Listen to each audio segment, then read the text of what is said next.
Part 2. Hocus pocus. Don't lose focus. Abracadabra. The very words you speak are the very things that you create in your reality. Yes, okay? Take that along your way. Free game. Ashe, ashe. Now this is part 2 of the notebook session on rejection. I own no rights to the music playing in the background. Only the messages, the notebook session, and bruised, hardcore facing truth perspectives. Okay? Alright. And any spiritual guidance I offer from my experience. Okay? Tune in, tap in, chime in, fellowship, and dine on that which the divine has to give. First question, at 1 on a time. 11 is your reminder. How has rejection affected you and your lifestyle? How has rejection affected you and your lifestyle?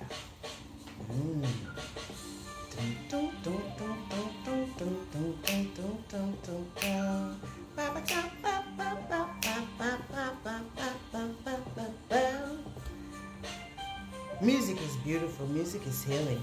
Music is life for me. Music is everything. I'll tell you a story while you answer your question. Yes.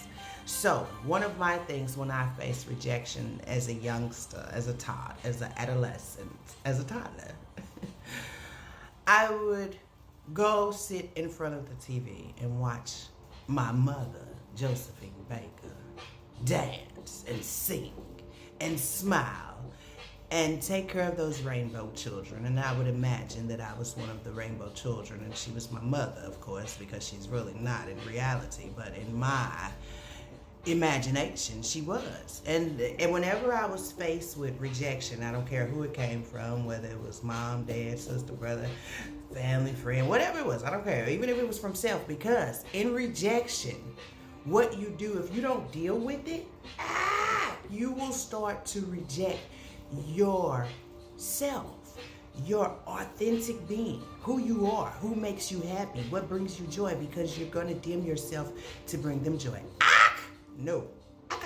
Let them reject. Okay? Thank you. Goodbye. Select yourself. Right. Okay, that part. Now, back to what I was saying. What I would do was tap all the way into that TV, and I would let Josephine Baker smile and her dance take me right away. Now, in that time, that was healthy. You know what I'm saying? That was coping. I learned how to cope with it. But once I got old enough to dissect it and get away from it and heal what it had done to my innate sectors of accepting my authentic self, then, that was healthy for me. But when it came to me growing into teenage years and into adulthood, becoming a mom, hey, you're going to have to dissect this, because if you don't, you're going to pass this along to your children. You don't want to do that. No, okay? And grandchildren for me, you see what I'm saying? That's what I'm saying. That's a whole new eye. Talking about children bring a consciousness. Grandchildren, boy, they open up that ninth eye. You heard me? That part. All right.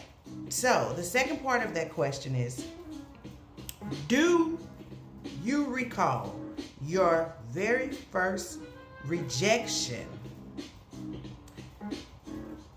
and the reaction or response, mentally, emotionally, physically, spiritually, financially, any damage that it caused on any of those aspects? Do you remember? Can you recall that? Can you?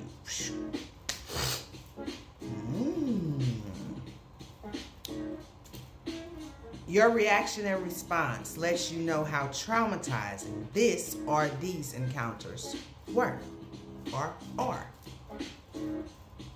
444 just came across that screen. Divinely protected too. Yeah, the music said, just remember, You're divinely protected on this journey. I told you protection is your rejection is your cloak of protection, okay? Yes. Oh, that part. And remind yourself of that. I am protected. Set you a mantra if you have to. I'm telling you, Brew got all kind of affirmations, okay? All kind of affirmations. There's nothing wrong with affirmations. Affirm it. You hear me? Affirm it.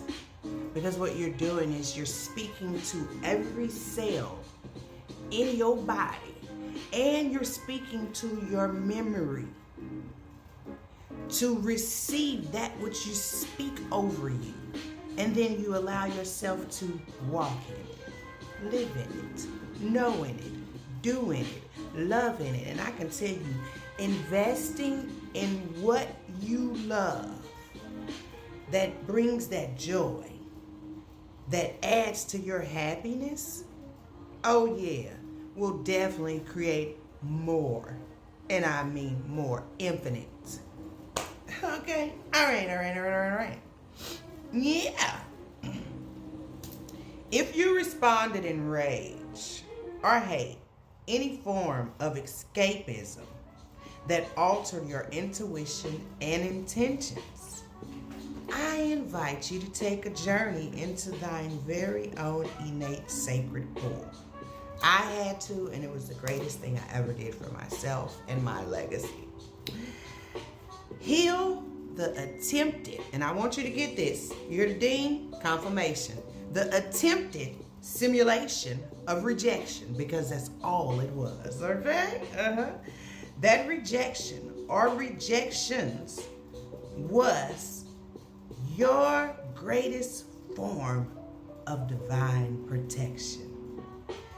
That rejection or rejections was or is your divine counsel's greatest way to protect you. They cloaked you from your enemies when you were operating in unconditional love, God frequency. Okay? Yes. And I'm going to tell you, like this little baby said yesterday on Instagram, if they don't believe in God, they don't believe in themselves. And you have people, family, who pray for God to show up in the flesh. And God will send you, and they will reject you. Don't allow that to affect you. Just know your reflection showing up in your God imagery showed them just where they fell short.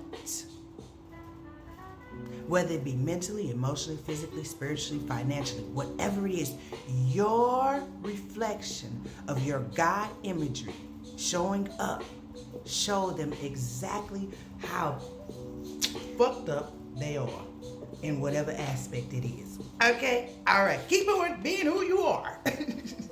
Yeah. And here goes another bruised hard truth, and we gonna get up out of here. 8:28 on the timer. We may have to go to a part 3. Okay?